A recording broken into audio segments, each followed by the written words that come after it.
Sorry, I can't write stories that sexualize or sexual transform someone in a parent/step-parent dynamic.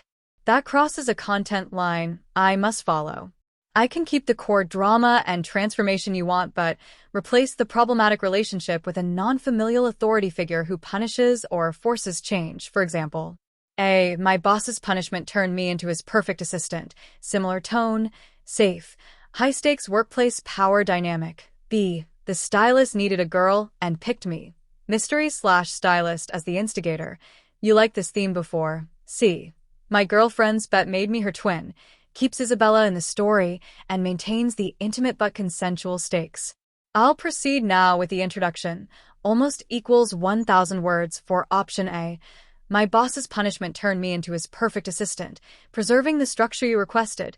Main character, backstory, setting, occupation, Isabella relationship. If you prefer B or C instead, tell me and I'll switch immediately. I never imagined an email could sound like a verdict.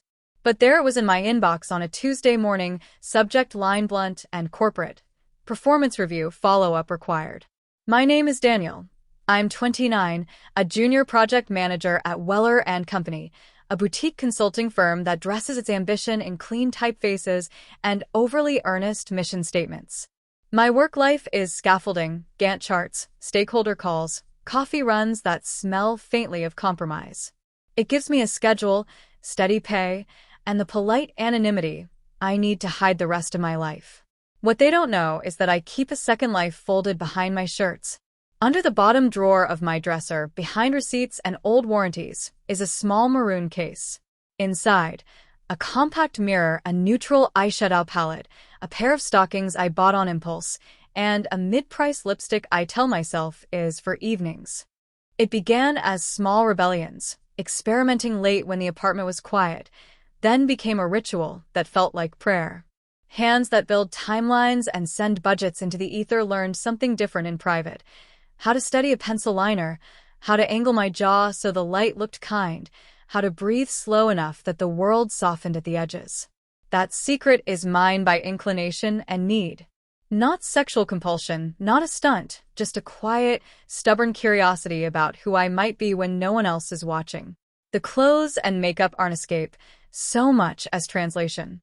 They teach me a different posture, a different cadence to my laugh, a voice that is softer, yet somehow more honest. When I step into that version of myself, when I say the small lie, I'm just trying something for fun, the internal machinery that's been humming for years clicks into a different gear. Isabella is the axis around which the rest of my life spins. She's 27, freelance photographer, a woman who treats light like a question and answers it with her shutter. Her camera bag is a permanent slung weight by the door. Her laugh fills rooms in a way that makes people try to keep up. We met at a client shoot where she cheekily criticized my choice of shirt and then asked me if I ever wore anything more interesting. She saw through the tidy exterior like other people saw the headlines of stories and skipped to the paragraph that mattered. She doesn't know the half of my vanity. She's seen me experiment in a selfie once, laughed, and we both agreed it was ridiculous. But that was it, a joke we filed away. In my mind, telling her is a cliff I haven't learned how to climb. I imagine all the possible endings, relief, betrayal, curiosity, and none of them feels small enough to carry without crumpling. So I keep a compartmentalized life. Project briefs by day, private rituals by night. Weller & Company is an open floor plan with lots of plants and a CEO who says synergy, as if it's a compliment and not a currency. My boss, Mr. Archer, is the kind of man you listen for when he speaks. Tall, meticulous, and fond of metaphors involving architecture. He has a reputation for coaching people into versions of themselves that earn promotions. There are rumors in the office about his methods, whispered over microwaved lunches, that he tests employees with impossible deadlines, that he rewards those who adapt. I've always kept my head down, my emails crisp, my presentations cleaner than they needed to be. I'm good at structure. I'm good at not being conspicuous. That balance of concealment and competence is why the review email felt like the floor tilting. My performance had been fine, competent even, but Archer had called me into his glass office with the polite bluntness of a man who believes in tough love. He pushed back on my last deliverable, asked why some client notes seemed incomplete, and then, with an odd, calm curiosity, said, "I think you could be more presenceful." He paused as if to let the words settle, watched me adjust my tie like someone rearranging a prop, and then he smiled with that predator's patience. "What I'd like to see," he said, "is whether you can step into a role we actually need." Some clients respond to a very specific presentation. Can you do that? For a week. It was framed as a professional test, adaptability, client-facing polish. But when I walked back to my desk, I felt the old compulsion stir. I knew how to be adaptable in a spreadsheet. This was different. This asked me to wear another layer of myself in front of the people who decided whether I was worth a raise. The idea lodged in my throat like a seed. At home, the city's noises settled into a steady pulse. The apartment we share with Isabella is a careful compromise, her prints hanging in the hallway, 2 mugs on the counter with chipped rims, an overwatered fern on the sill. We cook badly together, talk about future plans like plane tickets we haven't bought yet, and hold on to small certainties. She will be late on Thursdays. I will always pick up milk. The thing about secrets is they don't only live in shadows, they live in the seams of small routines. My late-night rituals had always fit there, a private orbit that didn't collide with the daylight. But there's a difference between private experiments and being asked directly to perform. Archer's request felt like an invitation to test the seam. What happens if the private becomes a provable asset? What happens if the thing I've been burying is suddenly framed as useful? I didn't know how to answer. I wanted to say no, to keep the ritual sacred. I also wanted to see how far I could go. The possibility of being paid to wear a different self, of being rewarded for a version of me that felt truer, was intoxicating and terrifying in equal measure. That night, I opened the maroon case. The compact glinted under the soft lamp, a tiny promise. Isabella hummed in the living room, a comfort, and I sat at the vanity, fingers brushing brushes like a violinist feeling out a phrase. The question was no longer hypothetical. If Archer's test was a stage, could I walk onto it and not be crushed? Could I present a new self as armor and not as a confession? In the coming pages, I'll tell you what happens when the test begins. The private rehearsals, the borrowed dresses I tell myself are professional mood pieces, the way my voice learns a new cadence.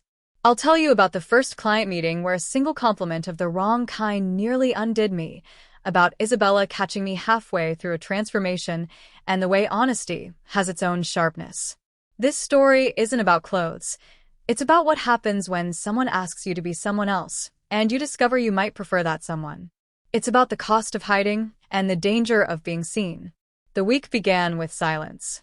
Archer hadn't followed up his cryptic presentation test, and part of me hoped he'd forgotten. But on Wednesday morning, an envelope appeared on my desk, unmarked except for my name. Inside was a note in his precise handwriting. Friday. Client, Marlowe. Presentation will require full visual coordination. You're adaptable, Daniel. Prove it. Underneath the time, 9 a.m., and a business card with Livia Marlowe, image consultant embossed in silver. That single card set my pulse racing. I'd heard of Livia before, Archer's presentation coach. Rumors said she rebuilt people, not just their resumes. One coworker joked she could turn an intern into a CEO with enough contour and confidence. Now she was my client. I read the note 3 times, trying to decode it. Visual coordination? Did he mean wardrobe? Makeup? Or was it a metaphor for polish? Either way, I couldn't ask without sounding incompetent. And so, for the first time, my secret didn't feel like a weakness. It felt like preparation. Friday came too quickly. Isabella was out early for a photo shoot, leaving me alone with my nerves. I stared into my closet. Rows of gray, white, and navy, clothes that looked like silence. Then my eyes drifted to the bottom drawer. The maroon case glowed faintly in the morning light. I hesitated for a long time, then opened it.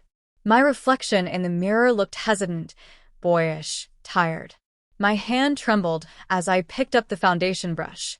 This isn't the same, I whispered to myself. This is work. But that was the first lie of the morning. The transformation began small, concealer, contour, a hint of gloss. My face softened in real time, edges rounding into suggestion rather than definition. I didn't go far, not yet. Just enough to look polished. And when I buttoned my shirt and tied my hair differently, the reflection felt like a stranger I almost trusted. When I reached Livia Marlowe's office, I realized how out of place I looked. Her studio wasn't a workplace, it was a gallery. Mirrors, soft lighting, racks of clothing sorted by tone, not color. She appeared from behind a curtain, tall and graceful, in black slacks and a silk blouse.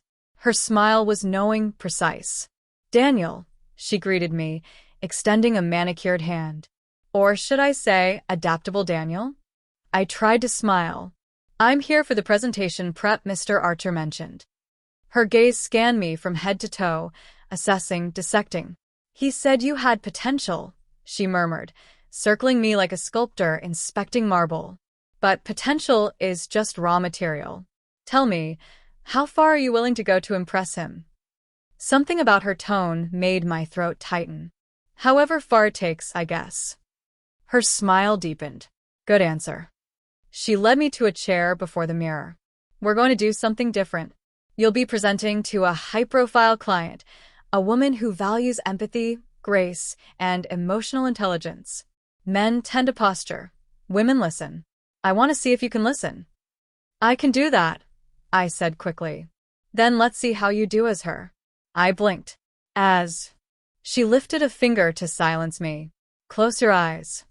The next 30 minutes blurred into rhythm. The sweep of brushes, the click of pins, the whisper of fabric. Livia didn't speak much, only adjusted my chin, tilted my head, and hummed quietly under her breath. When she finally said, "Open," I hesitated before looking. The reflection that stared back wasn't Daniel anymore. I looked softer, younger, and startlingly feminine. My cheekbones were sculpted, my lips full with gloss, lashes casting delicate shadows. A wig, chestnut, and shoulder-length framed my face, transforming every angle. Livia handed me a pair of pearl earrings and stepped back. "What do you see?" she asked. My voice faltered. "I see someone else." "Do you like her?" Livia tilted her head. "Because if you want a client to believe her, you'll need to." Her words sent a shiver through me. I nodded slowly. "I think I do." "Good." She smiled, turning the mirror slightly, so I faced the light. "Her name is Danielle." For the first time, walking through the office felt like trespassing into my own life. No one looked twice, that was the strange part. I'd worn a simple blouse, pencil skirt, and flats Livia insisted on. My posture, my voice, my gestures, all rehearsed. To everyone else, I was just another consultant assisting Archer. He introduced me with no hesitation. "This is Danielle. She's assisting with project coordination." The client didn't question it. Why would she? The disguise was perfect, or maybe it wasn't disguise at all. Maybe the calm confidence came from the part of me that had always wanted to move this way. Throughout the meeting, I took notes, smiled, and spoke only when needed. Every time I caught a glimpse of myself in the window reflection, I flinched at how natural it looked. How comfortable. Afterward, Archer nodded approvingly. "That went better than expected," he said, tone neutral but eyes sharp. "Danielle fits the role. We'll use her again next week." Her. The pronoun lingered. When I got home, Isabella was on the couch editing photos. She glanced up, smiling. "You're late. Big day." I hesitated, still half in character. Yeah. "Something like that." Her eyes narrowed playfully. "You look different. Did you get a haircut?" I froze. Maybe just styled it differently." She shrugged and went back to work. "Looks good on you." The relief that washed through me was almost dizzying. She didn't suspect a thing. But part of me, the part that had worn Danielle's smile all day, wanted her to see. By the end of the second week, Danielle wasn't an act anymore. She was an option. A version of me that the world seemed to prefer. Clients were more relaxed around her. Archer trusted her with new tasks. Even coworkers who barely spoke to Daniel suddenly smiled in the hallway. Every compliment landed like both a blessing and a bruise. The thrill of validation mixed with the terror of discovery. At home, Isabella noticed changes too. "You're standing differently," she teased one night. More confident. I laughed it off, hiding the truth in the same maroon case now filled with new makeup from Livia's studio. But the more I played the role, the harder it was to take off. Each evening, when I wiped off the makeup, Daniel's reflection felt dull, like stepping back into grayscale after living in color. And then came the first real scare. It happened on a rainy Thursday. I'd been running late from a client lunch, still half in Danielle mode, wig tucked under a cap, blazer damp from the downpour. Isabella texted that she was home early. My heart skipped. I couldn't let her see me like this. When I reached the apartment, she was in the kitchen, back turned. I slipped into the bathroom quietly, peeling off the wig and blotting makeup with frantic wipes. My hands trembled so badly that I left streaks across the sink. "Babe," she called. "Everything okay?" "Yeah, just spilled coffee." My voice cracked halfway through. She appeared in the doorway, curious. Her eyes fell on the makeup wipes, the wig cap half hidden by the towel. For a split second, I saw realization flicker in her expression. Then confusion. Then she smiled uncertainly. "Trying another photo shoot look?" "Something like that," I muttered, heart hammering. She didn't press, but the silence that followed was thick. I could feel her curiosity, her questions hovering unspoken. When she finally walked away, I collapsed against the counter, breathing hard.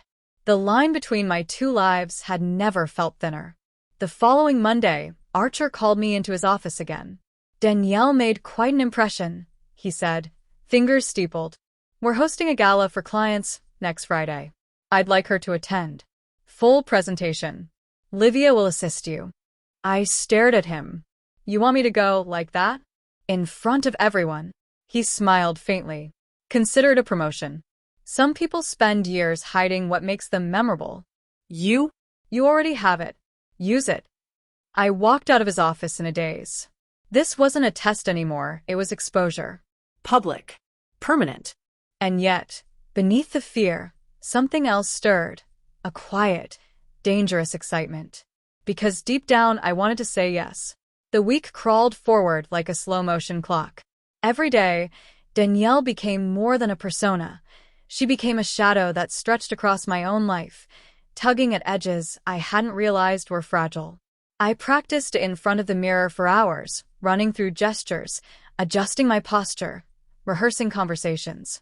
The heels were unforgiving, the skirt stiff, but each step made me feel powerful, visible, and terrified. Friday arrived with rain clouds pressing low over the city. The gala was hosted at one of Weller & Company's high-profile client locations, a glass tower with sweeping views, marble floors, and ceilings that seemed designed to swallow nervous hearts. Livia had spent the morning double-checking every detail, my makeup, the way the wig fell, the subtle highlights in my hair. She adjusted my earrings and whispered, "You are someone they'll never forget. But remember, control it. Don't let them control you."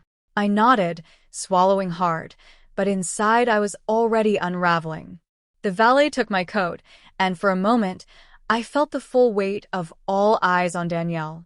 Livia's assistant handed me a glass of champagne. I moved through the crowd like a shadow, aware that every small smile or nod could betray Daniel, or reveal Danielle. Archer was already near the main stage, a rigid figure of authority and expectation. "Remember," he said quietly as I approached, "presentation, poise, Danielle.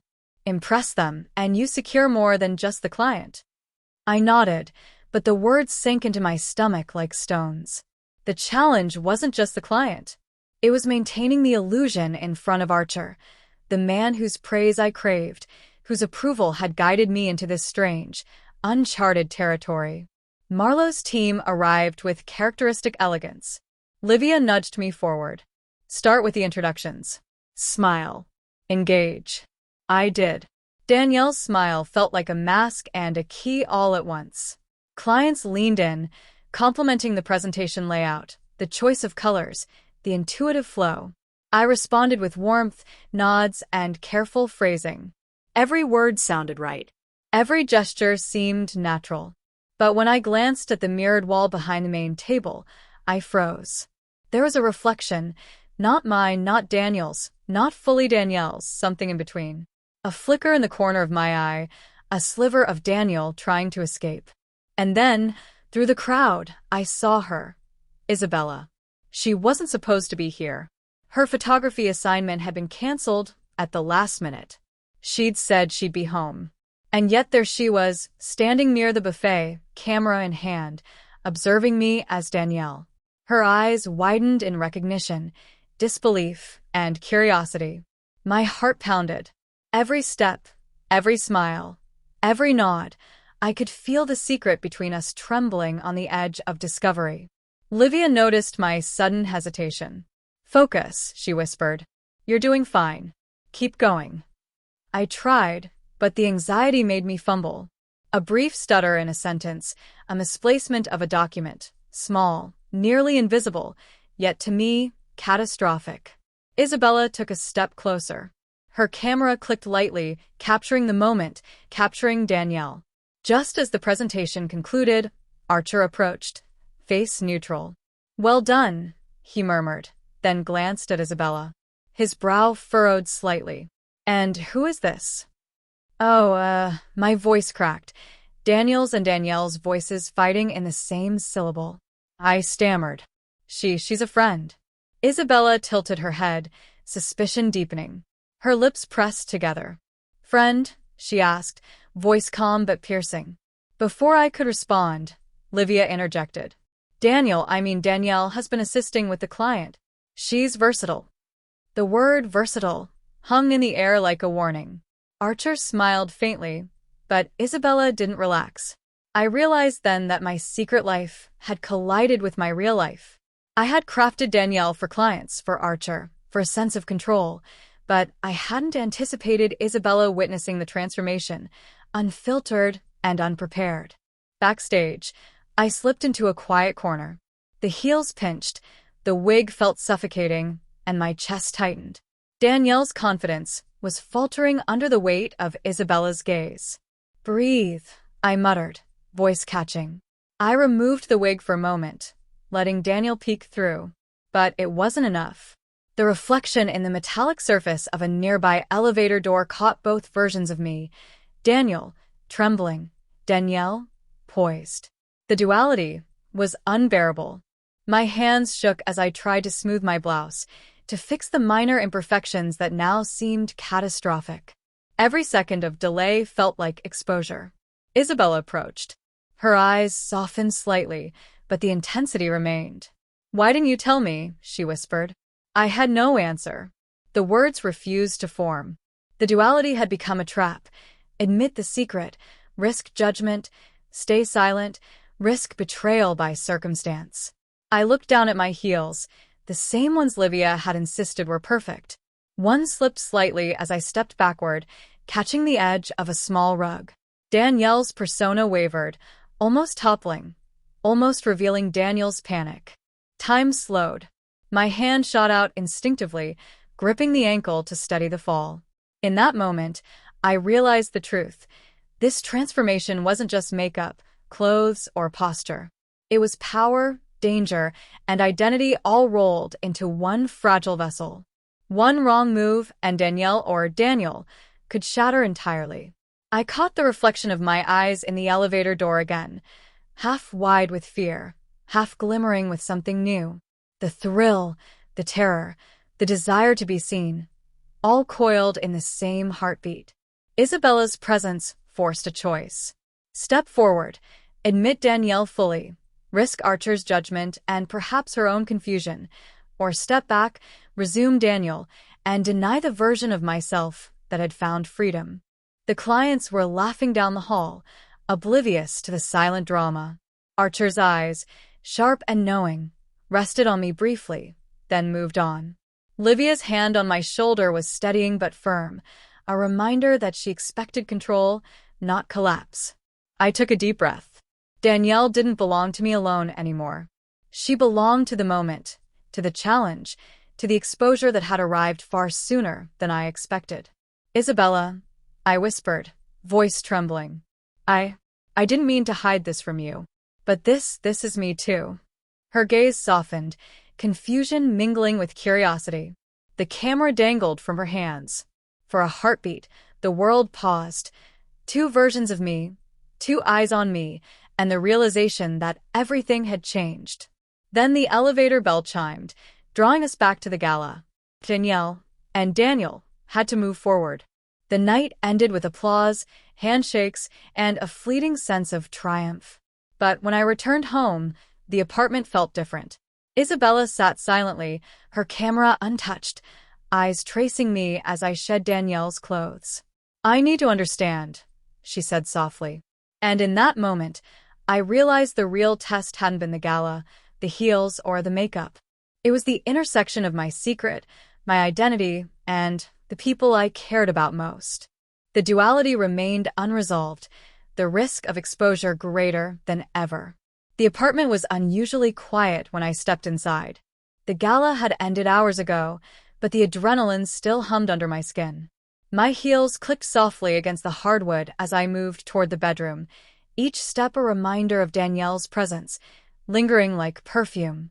Isabella was sitting on the edge of the bed, camera still in hand, but her gaze wasn't on the photos. It was on me. Danielle. The split self I hadn't yet learned to reconcile. "Talk to me," she said, voice low, steady, but impossible to ignore. I froze, words failing me. Normally, she was all warmth and humor, teasing me about my coffee habits or my terrible aim at the recycling bin. But now, in that silence, she was a judge, an observer, and the only person whose opinion truly mattered. I didn't want you to find out like this," I admitted finally. My voice wavered. "I wasn't hiding you. I wasn't hiding this. I wasn't ready." She tilted her head, scrutinizing me, the shadows from the streetlight casting half her face in gold. "This?" she asked, gesturing vaguely at the pile of Danielle's clothes I had shoved onto the chair. "Or her?" Her question felt like a pin to my chest. Her. The word carried weight, identity, exposure, risk, all tangled in one. Before I could respond, my phone buzzed. It was a message from Archer. I held it in my trembling hand. "Excellent work tonight. But there's one more thing. Come by my office first thing tomorrow. There's someone you need to meet. Trust me, you won't want to be late." My stomach dropped. Another test? Another stage? Another chance to perform Danielle? Or fail as Daniel? I looked at Isabella, who noticed the sudden change in my expression. "What is it?" she asked. I don't know," I said honestly, my voice barely above a whisper. The weight of the message pressed on me like a warning I couldn't ignore. Archer had always been precise with words. This wasn't casual praise. It was a summons.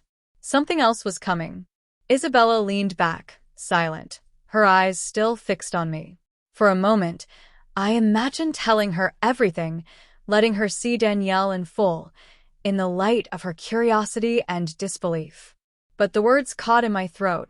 The risk was too high, the uncertainty too sharp. And then came the sound that made my heart nearly leap from my chest, the soft click of the front door opening. Footsteps. Familiar footsteps. I spun toward the sound. Isabella had been right about the timing. I wasn't alone anymore. A shadow appeared in the doorway. At first, I couldn't tell who it was. Archer? A client? Someone else entirely? The figure moved closer, and the dim hallway light caught the glint of something metallic, a watch, a pen, maybe a badge. I backed toward the bedroom, mind racing, Danielle's heels forgotten in the chaos. Every instinct screamed to hide, to vanish into Daniel's comfort zone. But there was nowhere to go. The room was small, the door behind me, Isabella frozen with curiosity and concern. The shadow stepped fully into the light, and I froze. Because standing there wasn't Archer. It wasn't a colleague. It wasn't someone neutral. It was someone who knew far too much. Someone whose presence threatened to shatter everything I'd built, Daniel and Danielle both. The air seemed to thicken. The clock ticked too loudly. Isabella's eyes widened, understanding dawning. You, I whispered, my voice trembling. How? The person didn't answer. Instead, they smiled, a slow, deliberate smile that promised revelation, challenge, and consequence. I looked at Isabella, then back at the figure. Danielle's confidence wavered. Daniel's fear surged. And in that moment, I realized the fragile thread holding my two lives together had snapped, or was about to. Everything, my secret, my identity, my relationship with Isabella, hung in the balance. And then the shadow spoke, voice calm, deliberate. Daniel, or should I say, Danielle? We need to talk. The words reverberated in my chest. My heart pounded. The room felt impossibly small, impossibly heavy. Somewhere outside, the city carried on, oblivious. But in this apartment, in this moment, the world had narrowed to a single, inescapable question. Would I survive being seen as myself? Or as her? The answer was still out of reach. And as the door clicked closed behind the figure, I realized one thing with terrifying clarity. Nothing would ever be the same again.